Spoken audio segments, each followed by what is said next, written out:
ത്രിയേക ദൈവത്തിന് സ്തുതി. അഭിമന്യ ഡോക്ടർ ഇയാക്കി മാർക്കുലോസ് സഭകൻ മെത്രാപ്പൊലീത്ത തിരുമേനി,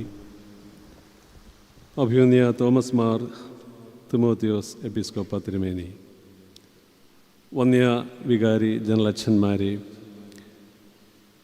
ആദരണീയരായ വൈദിക ശ്രേഷ്ഠരെ, ഇന്ന് ശമാശ്വസ്ഥാനത്തേക്ക് പ്രവേശിക്കുന്ന പ്രിയ സ്നേഹിതരെ, കർത്താവിൽ വാത്സല്യമുള്ള ദൈവജനമേ, എല്ലാവർക്കും വലിയവനായ കർത്താവിൻ്റെ നാമത്തിലുള്ള സ്നേഹവന്ദനം. മഹത്വകരമായ ഈ ശുശ്രൂഷ മധ്യേ ദൈവവചനം പങ്കുവയ്ക്കുവാൻ വലിയവനായ ദൈവം അനുവദിച്ച കൃപകളെ ഓർത്ത് നന്ദി പറയുന്നതോടൊപ്പം അതിനായി ഈ അവസരം ഒരുക്കിത്തന്ന അഭിമന്യ ഡോക്ടർ ഇയാക്കി മാർക്കുലോസ് സഭകൻ മെത്രാ തിരുമേനിയോടുള്ള നന്ദിയും സ്നേഹവും വളരെ വിനയത്തോടെ അറിയിക്കുന്നു.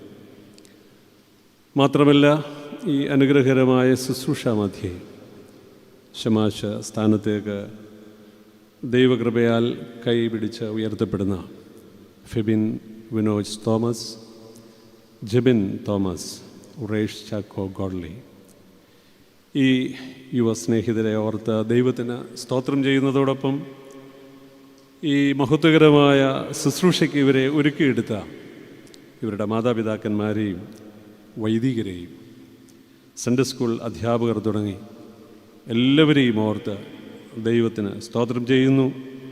ഒപ്പം സഭയുടെയും ഭദ്രാസനത്തിൻ്റെയും പ്രാർത്ഥനകളും ആശംസകളും ഈ സമയത്ത് അറിയിക്കുകയും ചെയ്യുന്നു. വചന ശുശ്രൂഷയ്ക്കായി നമുക്ക് ഒരുങ്ങാം. അതിന് ആധാരമായി യോശുവയുടെ പുസ്തകം 1-ാം അധ്യായത്തിൻ്റെ 1, 2, 3, 9 വാക്യങ്ങൾ പ്രാരംഭമായി വായിക്കുവാൻ ആഗ്രഹിക്കുന്നു. The book of Joshua chapter 1 versus 1, 2, 3 and 9. യഹോവയുടെ ദാസനായ മോശയുടെ മരണശേഷം യഹോവ നൂൻ്റെ മകനായി മോശയുടെ ശുശ്രൂഷകനായ യോശുവയോട് അരുളി ചെയ്തത്: എൻ്റെ ദാസനായ മോശ മരിച്ചു. ആകയാൽ നീയും ഈ ജനമൊക്കെയും പുറപ്പെട്ട് യോർദാനക്കരെ ഞാൻ ഇസ്രായേൽ മക്കൾക്ക് കൊടുക്കുന്ന ദേശത്തേക്ക് കടന്നു പോകുവിൻ. നിങ്ങളുടെ ഉള്ളംകാൽ ചവിട്ടുന്ന സ്ഥലമൊക്കെയും ഞാൻ മോശയോട് കൽപ്പിച്ചതുപോലെ നിങ്ങൾക്ക് തന്നിരിക്കുന്നു. 9-ാം വാക്യം. നിൻ്റെ ദൈവമായ യഹോവ നീ പോകുന്നിടത്തൊക്കെയും നിന്നോട് കൂടെ ഉള്ളതുകൊണ്ട് ഉറപ്പും ധൈര്യവും ഉള്ളവനായിരിക്കും. ഭയപ്പെടരുത്, ഭ്രമിക്കുകയുമരുത് എന്ന് ഞാൻ നിന്നോട് കൽപ്പിച്ചുവല്ലോ. പ്രാർത്ഥിക്കാം. ദൈവമായ കർത്താവേ, ഈ പ്രിയപ്പെട്ട മക്കളുമായി ദൈവസന്നിധിയിലേക്ക് ഞങ്ങൾ പ്രാർത്ഥനാപൂർവം അടുത്തു വരുന്നു. കഴിഞ്ഞ കാലങ്ങളിൽ ഒരു ജീവിതവും ആയുസ്സിൻ്റെ ധന്യതയും കാത്തു സൂക്ഷിപ്പാൻ സഭയും വചനവും കർത്താവെ അത് വിഭാഗിച്ചു തരുവാൻ മേൽപ്പെട്ടക്കാരെയും ഭട്ടക്കാരെയും സുവിശേഷകരെയും എല്ലാവരെയും ഒരുക്കിയ ദൈവമേ, ഇന്നും ഞങ്ങളുടെ നാവോടുകൂടെ ഇരിക്കണമേ. ഈ മക്കളെ ആശീർവദിക്കണമേ. ഞങ്ങളുടെ പ്രാർത്ഥന, ആരാധന അവിടുത്തേക്ക് പ്രസാദകരമായിരിക്കണമേ. യേശു കർത്താവിൻ്റെ നാമത്തിൽ പ്രാർത്ഥിക്കുന്നു. കൃപയോടെ ഈ പ്രാർത്ഥനയും കേൾക്കണമേ. ആമേൻ.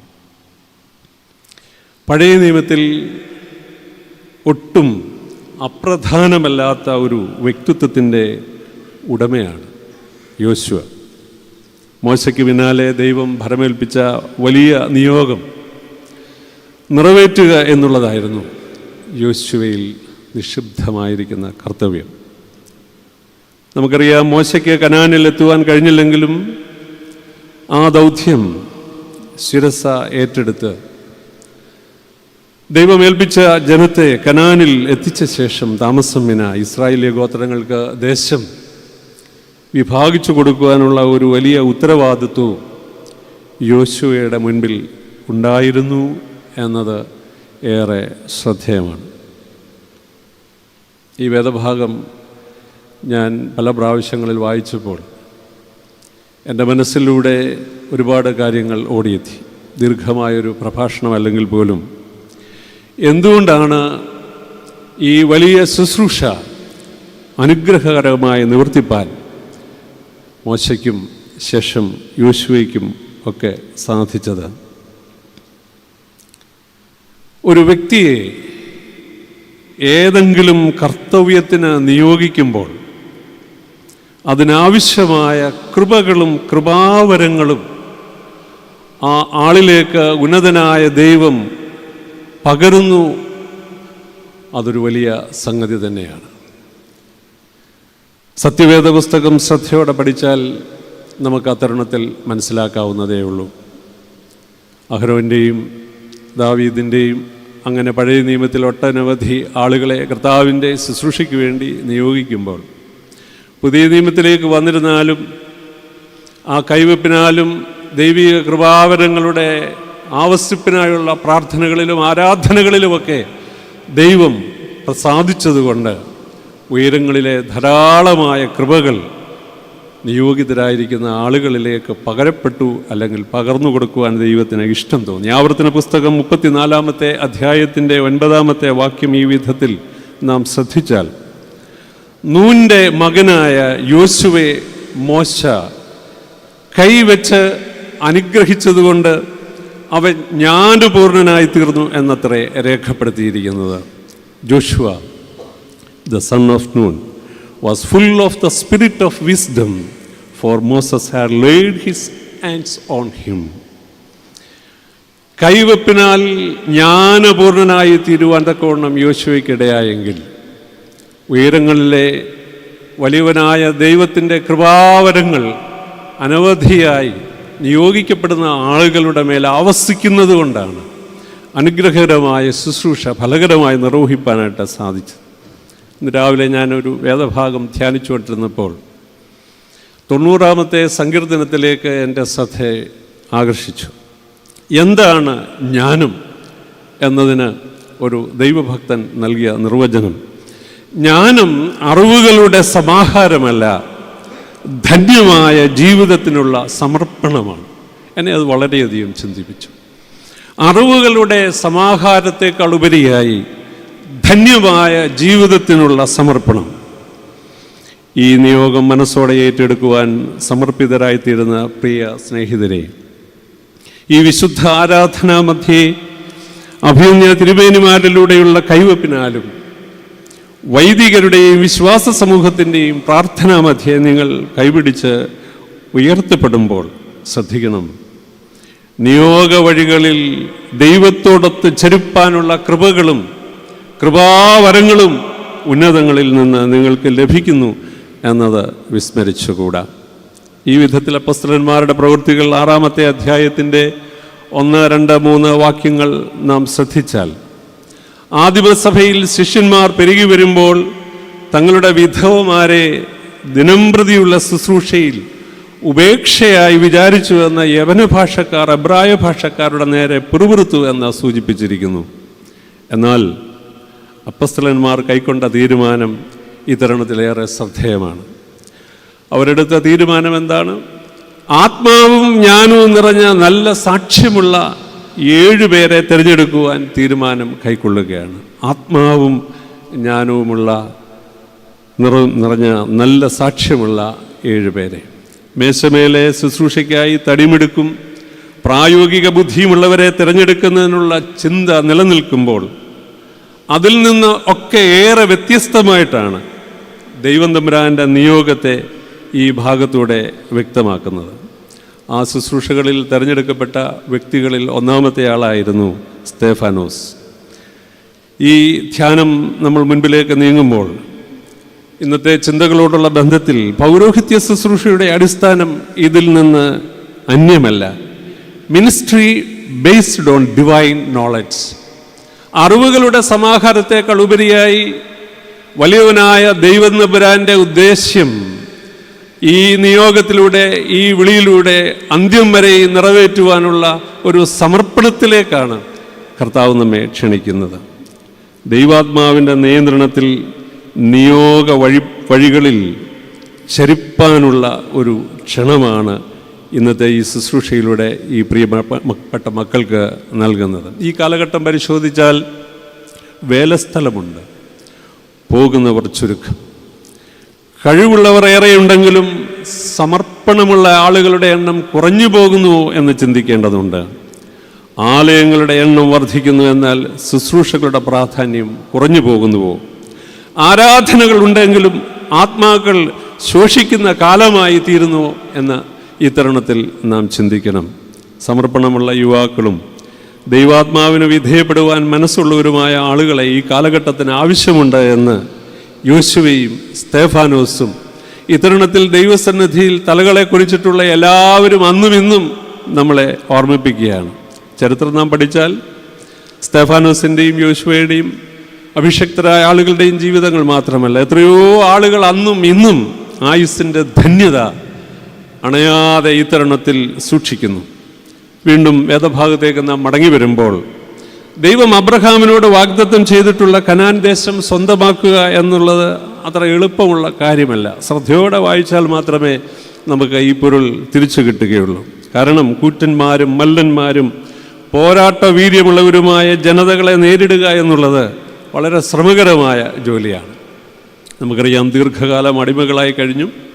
40 വർഷത്തെ മരുപ്രയാണ യാത്രയും ഒട്ടനവധി പ്രതിസന്ധികളും പിന്നിട്ട് ക്ഷീണിതരായും ബലമില്ലാതെയും ഇരിക്കുന്ന പശ്ചാത്തലത്തിൽ അവരെ സംഘടിപ്പിച്ച് ശക്തമായൊരു ജനതയായി രൂപപ്പെടുത്തുക എന്നുള്ളത് നിസ്സാര കാര്യമല്ല, ഒരു വെല്ലുവിളി തന്നെയാണ്. ഇവിടെ ഇരിക്കുന്ന എല്ലാ പ്രിയപ്പെട്ടവർക്കും ഈ സന്ദേശം അത്തരുണത്തിൽ തങ്ങളുടെ ജീവിതത്തിൻ്റെ ഭാഗമായി തീരണമെന്ന് കർത്താവ് ആഗ്രഹിക്കുകയാണ്. എങ്ങനെയാണ് ഈ ദൈവിക ദൗത്യം ഫലകരമാക്കി തീർക്കുവാൻ കഴിയുന്നത്? ഐക്യബോധവും ശുഭാപ്തി വിശ്വാസവും ഇത്തരുണത്തിൽ ഈ ജനതയ്ക്കുണ്ടായെങ്കിൽ മാത്രമേ ദൈവം ആഗ്രഹിക്കുന്ന വിധത്തിലുള്ള ഒരു യഥാസ്ഥാനപ്പെടൽ സാധ്യമാകുകയുള്ളൂ. ഐക്യബോധവും ശുഭാപ്തി വിശ്വാസവും നമ്മളെ ഭരമേൽപ്പിച്ചിരിക്കുന്ന ജനങ്ങൾക്ക് ഉണ്ടെങ്കിൽ മാത്രമേ ദൈവം ആഗ്രഹിക്കുന്ന വിധത്തിൽ ഒരു യഥാസ്ഥാനപ്പെടൽ ഉണ്ടാകുകയുള്ളൂ. പ്രിയ സ്നേഹിതരെ, ഈ അർത്ഥത്തിൽ ഇന്ന് കൈപിടിച്ച് ഉയർത്തപ്പെടുന്നത് ഇതിന് സമാനമായ ഒരു ദൗത്യത്തിലേക്കാണ്. ഏതെങ്കിലും ഭൗമികമായ ഒരു ദേശം പിടിച്ചടക്കുകയോ ആധിപത്യം സ്ഥാപിക്കുകയോ എന്നതിൽ നിന്ന് വ്യത്യസ്തമായി ദൈവം യേശുക്രിസ്തു മുഖാന്തരം ലോകത്തിൽ സ്ഥാപിച്ച ദൈവരാജ്യത്തിൻ്റെ വിസ്തൃതിക്കും വ്യാപ്തിക്കും കെട്ടുപണിക്കുമായി ആയുസ്സിൻ്റെ ധന്യത തുറക്കപ്പെടേണ്ടതുണ്ട്, സമർപ്പിക്കപ്പെടേണ്ടതുണ്ട്. അതിനുള്ള ഒരു ഒരുക്കത്തിൻ്റെയും സമർപ്പണത്തിൻ്റെയും ശുശ്രൂഷയാണ് ഇന്ന് അനുഷ്ഠിക്കപ്പെടുന്നത്.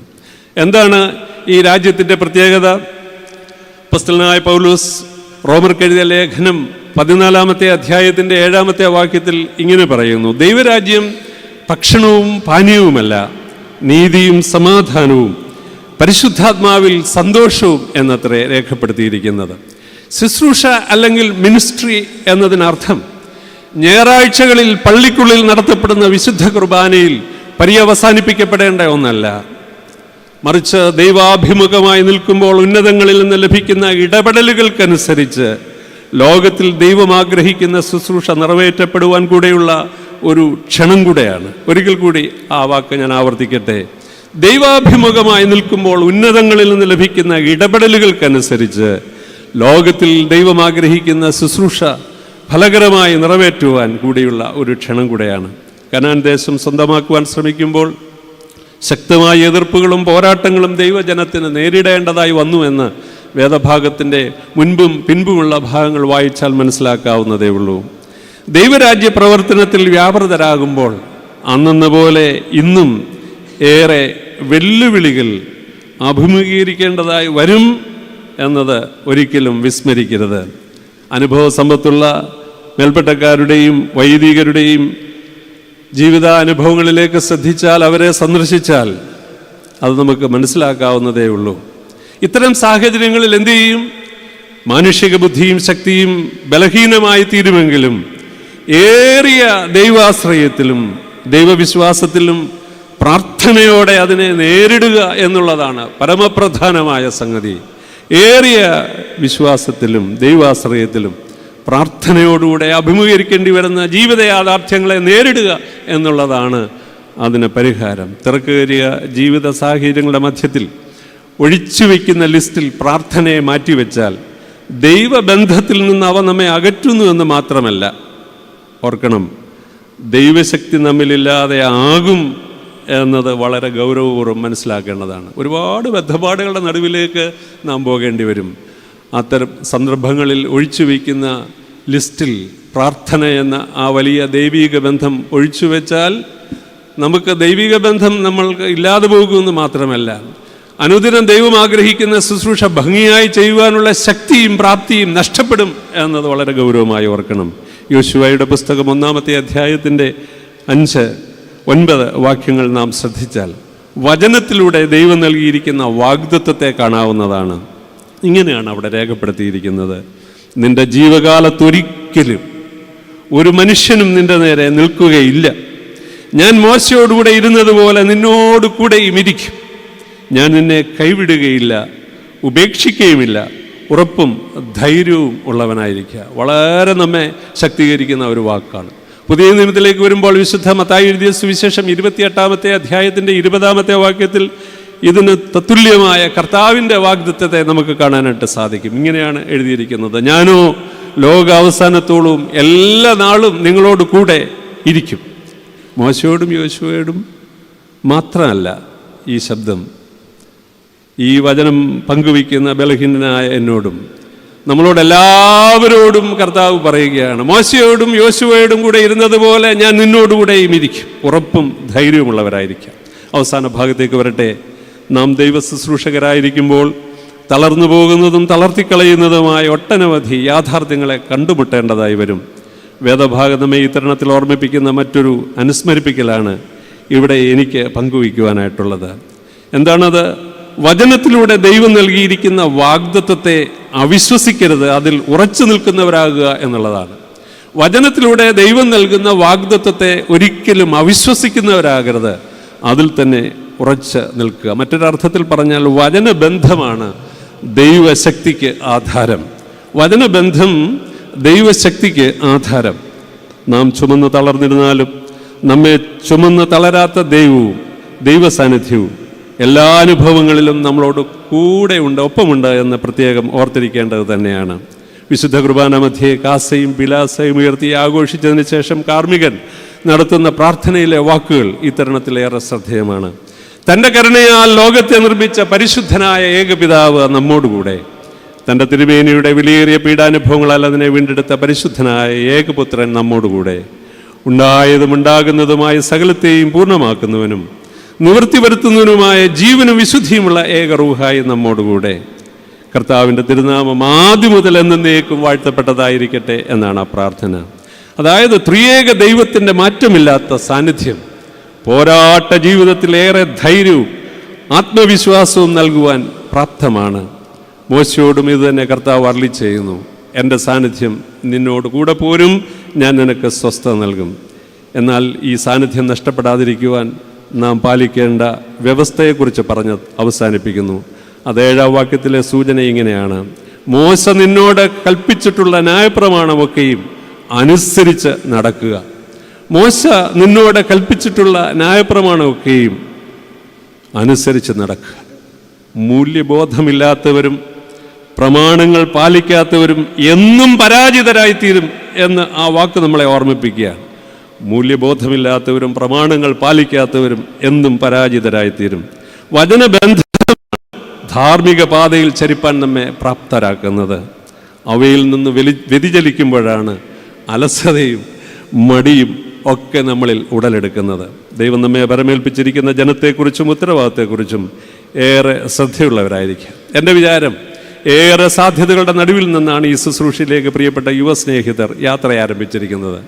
മറ്റു വഴികൾ തിരഞ്ഞെടുക്കുവാനുള്ള വിദ്യാഭ്യാസ യോഗ്യത, സ്വാതന്ത്ര്യത്തോടെ ജീവിക്കുവാനുള്ള ജീവിത പശ്ചാത്തലം, ഇങ്ങനെ നിരവധി കാര്യങ്ങൾ വേണ്ട എന്ന് വെച്ച് ദൈവിക വിളിയും നിയോഗവും ശിരസ്സു വണങ്ങി സ്വീകരിക്കുന്ന ദിനമാണ് ഇന്ന്. പ്രിയപ്പെട്ട മക്കളെ, നിറങ്ങളുടെ ലോകത്ത് നിറനിഷ്ടപ്പെട്ടവർക്ക് വേണ്ടി പൊരുതുവാനുള്ള സമർപ്പണത്തിൻ്റെ നിമിഷങ്ങൾ. ഈ വിളിയിൽ ദൈവത്തോടൊരു കമ്മിറ്റ്മെൻ്റ് നിലകൊള്ളുന്നു. ശ്രദ്ധിക്കുക, ഇത് സാധാരണക്കാരൻ്റെ കണ്ണീരൊപ്പാനുള്ള വിളിയാണ്. സാധുക്കളോട് ഏകീഭവിക്കുവാനുള്ള നിയോഗമാണ്. ദൈവം അനുവദിക്കുന്ന സാഹചര്യത്തോട് പൊരുത്തപ്പെടുവാനുള്ള ക്ഷണമാണ്. കുരിശിൻ്റെ ത്യാഗം ഇതിലുണ്ട്. വേഗത്തിൻ്റെ ലോകത്തിൽ സാവധാനതയുടെ ശുശ്രൂഷകരായി തീരുവാൻ മനസ്സോടെ സമർപ്പിക്കുന്ന നിമിഷങ്ങളാണ്. ദൈവസാന്നിധ്യം പ്രാർത്ഥനാപൂർവം അനുഭവിക്കുന്ന മക്കളായി തീരുക. വചനബന്ധത്തിൽ ദൈവിക ശക്തി ആർജിക്കുന്നവരായി തീരുക. ദൈവഹിതത്തിന് വിധേയപ്പെട്ട് ദൈവം ആഗ്രഹിക്കുന്ന ശുശ്രൂഷ ഫലകരമായ ലോകത്തിൽ നിർവഹിച്ച് ഒരായുസിൻ്റെ ധന്യതയെ കാത്തു സൂക്ഷിപ്പാൻ ദൈവം നിങ്ങളെ ശക്തീകരിക്കട്ടെ എന്ന് ഞങ്ങൾ എല്ലാവരും ചേർന്ന് പ്രാർത്ഥിക്കുന്നു. എല്ലാ നന്മകളും അനുഗ്രഹങ്ങളും.